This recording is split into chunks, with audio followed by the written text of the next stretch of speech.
Welcome to Prajna Sparks Contemplation Interlude, where Yeshe and Zopa answer listener questions and discuss the previous full episode.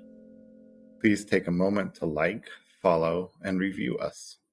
This is the best possible offering as it helps us reach new listeners. Today, we're going to start out by inviting any discussion or questions about the topic of devotion. It could be from the recent podcast episode on Prajna Sparks about devotion, or it could be about devotion in general. Nancy. I don't really have much to say, but I was just thinking about devotion. I was thinking sort of its essence seems to be just keeping with it, just keeping on, on the trajectory and on the path, and in trying to follow the path to the best one can. And I think that's sort of maybe not the essence, but that's what I was coming up with this morning. Yeah, thank you. It's so good to hear you and see you, Nancy. Thanks for joining. Yeah, I love that. In some ways, that's like dedication to the path, right? Our commitment to the path. One of the things that Yeshe mentioned in the podcast, which really stuck with me and kind of relates to what you're talking about, Nancy, and got my own wheels turning when we're talking about devotion, is just the sense of how we try to make everything fit into our ordinary way of understanding it. And we try to make all of the path, all of the practice, all of these things fit with how we understand the world to be. And while there's nothing wrong with that, I think devotion really addresses the aspect of recognizing that there's more to life, more to reality, more to the world than just how we understand it, right? To me, there's an aspect of devotion that is the sense of trust, right? Which is part of what I heard you saying, Nancy, is the trusting of the path, the staying with it. I wanted to connect what Nancy was saying with the more technical discussion in the podcast about the word for devotion in Tibetan, which is me gu, and I described as reverence and gratitude. But I think what Nancy is saying is really important, because when we think of devotion, when we think of being devoted to something, Nancy pretty much hit it on the head. It's staying with it and being with it through thick and thin. And how do we do that in a practice that is asking us to put ourselves on the line endlessly? As the Zen vows say, sentient beings are numberless. I vow to save them. Numberless means never going to finish. So how do we do that?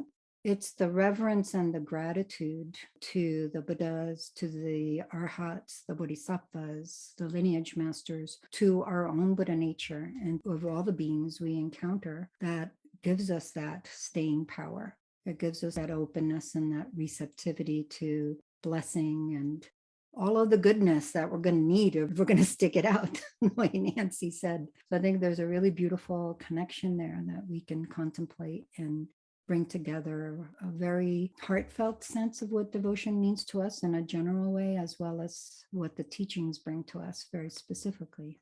Thank you for that, Nancy. Vicky had her hand up. Well, after listening to the devotion podcast, it seemed to come to me often, which it does anyway. When I first began the path, I met a long-term Dharma practitioner who stated one day, "There is nothing more important to me than the Dharma." I can't think of this person without thinking of that line. So I began thinking, what does that mean to me? If I am voicing that, and the words I would put it in, or I have been, it just keeps coming, hopefully 24/7, as there's nothing more important than the awakening of all beings, the freedom of all beings from samsara. So, I've had devotional moments that were full of emotional devotion, maybe listening to a great teacher that just brings tears to my eyes with, gosh, what a great being. But that just seems to be a very temporary devotion, whereas really integrating that may all beings have happiness and freedom from suffering. For me, that is devotion, to really integrate that. That's all I have to say on the subject. That's wonderful. I don't know that there's anything more to add than that. I think you nailed it, Vicky. I mean, I think the one thing I would add is that Vicky is really expressing a very important part of Dharma practice. When we talk about listening, contemplating, and meditating, they're very familiar sounding words, but the point of those terms is that they are directing us to a practice of integrating Dharma. And that's always going to be something that's very individual to us, that meets us where we are, and that continues to grow with us as we develop. And Vicky's really expressing how that looks in everyday life, in a real life person. Thank you so much for that, Vicky. And I think there is that really crucial aspect of not confusing a feeling for devotion, right? Those feelings of inspiration that we get towards teachers, towards the Buddha, towards the path, all of that is really important because it helps support us and lift us up. But if we're categorizing only that as devotion, then we can feel like when we're not feeling that we don't have devotion, or we're doing something wrong, or things like that. Whereas devotion is much deeper. Going back to what Nancy was saying, it is sticking with it, like no matter what, right? It is the sense of like, oh yeah, there's going to be ups and downs, but I believe this is going to lead me to the genuine happiness that I am seeking. So thank you. Rob? Good morning, everyone. This is related to both of the previous comments from Nancy and Vicky. I was reflecting on what I would say is the connection between devotion and simplicity, another Prajna Fire word, in the sense that making decisions about, oh, what practice do I do, or being devoted to a particular practice or a particular teacher or particular tradition, I feel is a very wrapped up with simplicity, because that's so much trust and devotion, that decisions, it takes away a lot of the sort of decision making in a helpful way. Oh yeah, my teacher told me, yeah, you do that practice every morning, then okay, like that's that. There's no more fumbling around wondering about it. And I guess the other thing I wanted to bring up that current Kalim Rinpoche talks about a lot is that I'm going to have devotion.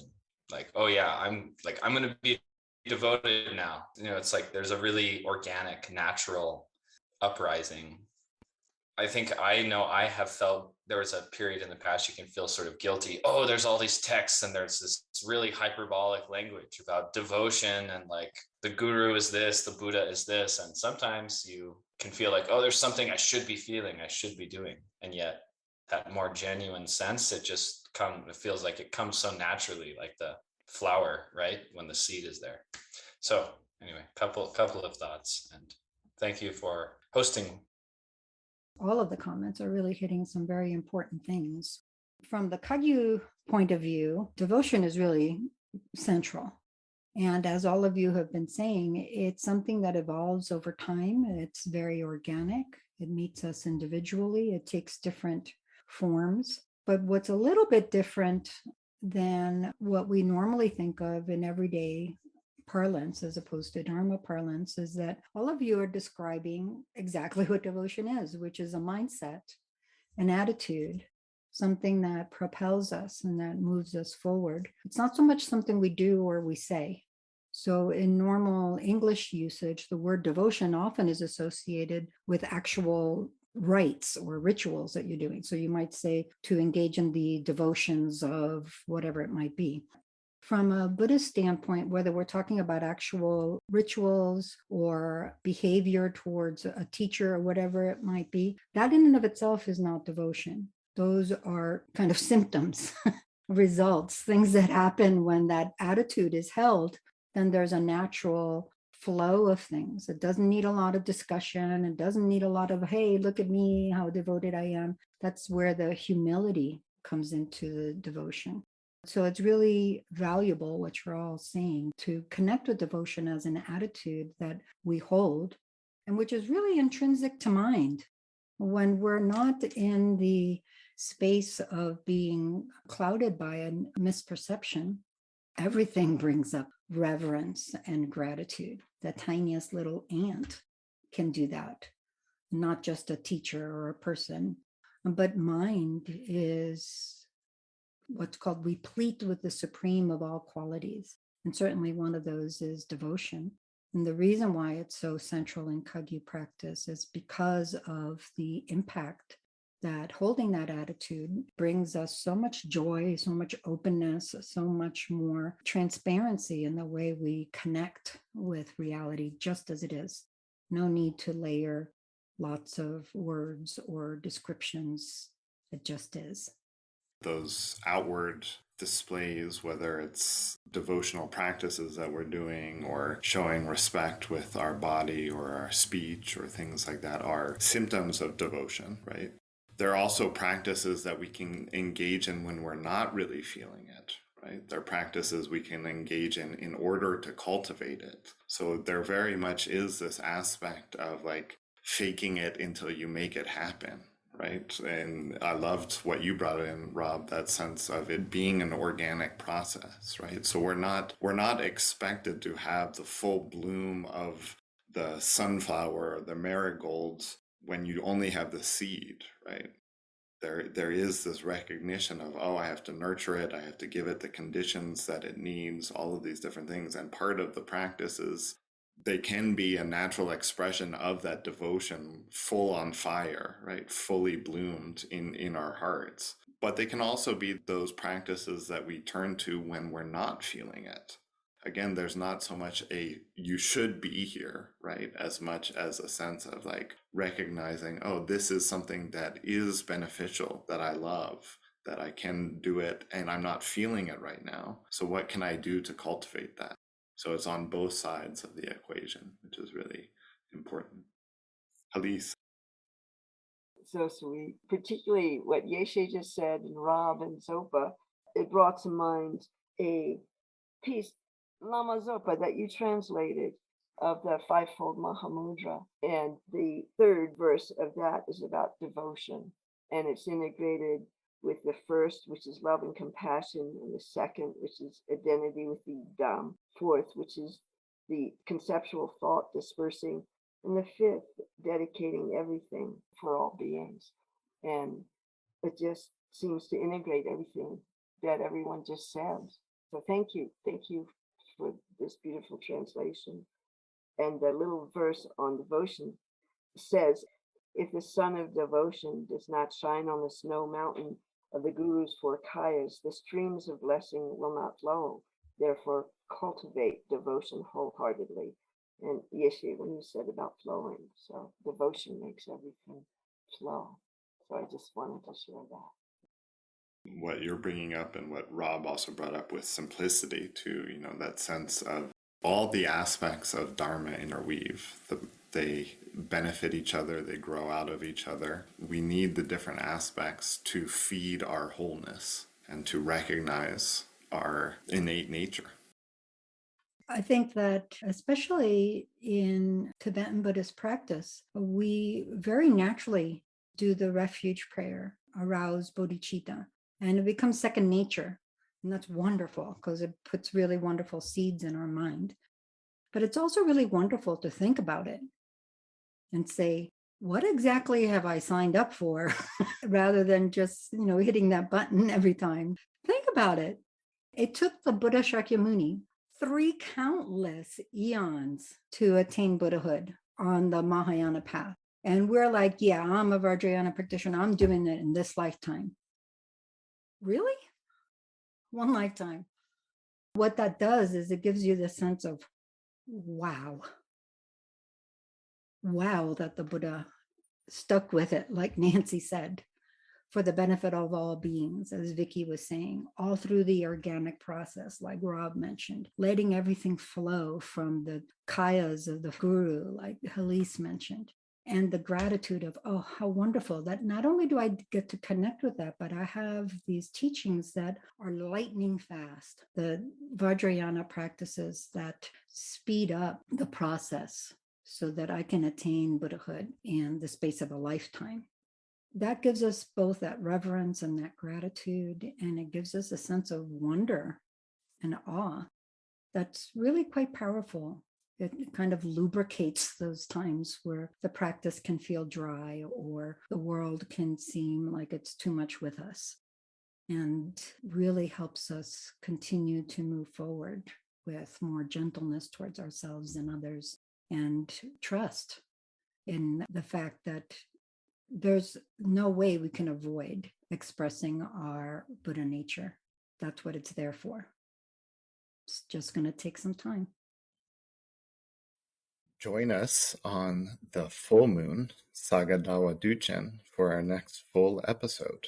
We can't thank you enough for taking the time to like, follow, share, and review Prajna Sparks. It means a lot to us. If you have any questions, contact us via email, Instagram, or Facebook. Check the episode notes for those links and for more resources on today's topic.